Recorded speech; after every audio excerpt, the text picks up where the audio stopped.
Good afternoon and welcome to RandPaul2010.com. Glad you could stop by today. You know, many questions in history we debate about the causes, the Great Depression, the Cold War, what the ultimate historical answers to why these things happened and how they ended are very important, so in the future we do a better job with our public policy. Many people said the Cold War ended simply because we outspent them or because we had a more mighty military. And these are kind of true, but ultimately, really, the Cold War ended, and the reason we won the Cold War is one precise economic fact, and that economic fact is that you cannot determine the price of any good or service by setting that price by a government bureau. In the Soviet Union, all of the prices were set, so they'd set the price of bread, and when they set the price of bread, that signal that went back to the economy, there was no signal, there was no profit, there was no ability to decide how much bread should be produced or how much will be consumed. So consequently there were shortages, there were lines, but also consequently the engine of socialism was weaker than the engine of capitalism. So we were able to outspend the Soviet Union during the Cold War, but we did so because we had the engine of capitalism.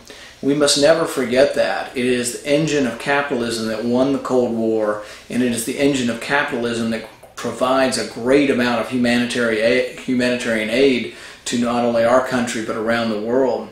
The reason this is important is we're now in the midst of a healthcare debate, and people say, oh, well, what we have is not working, what we have is capitalism. Well, that's so far from being true. What we have in healthcare, in my particular practice, over 50% of my practice, the prices are fixed by government. In the remaining portion of my practice, even though it's private insurance, the prices are somewhat fixed in the sense that if you're a Blue Cross patient, you go to any doctor in town, you have the same price. There is no price competition for doctors' services because it seems to all be set. Part of that's because the government controls over half of it, but part of that's even in the private insurance. You have an intermediary, someone between you and the service. You don't pay your doctor for your service, you pay an insurance company. And this system hasn't been working because you don't have freely fluctuating prices. We need to understand this when we ask the question, what are we going to do about healthcare? We have to ask, do we already have too much government involved in healthcare or too little government? Do we want to blame healthcare problems that we have now on capitalism when there's very little capitalism involved in healthcare? Or do we want to look at healthcare and say, how could we get more capitalism involved? How could we get the consumer paying for the product so the prices can come down? I think there are ways of doing it. I think there are ways of looking even at the current system and saying, how can we get the consumer more involved with buying their product?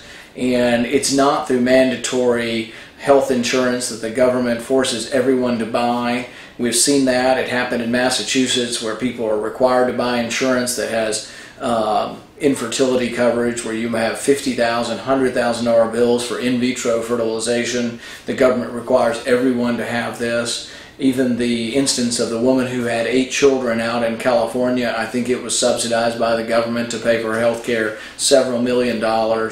We need to have these choices be more private choices and have there be economic repercussions.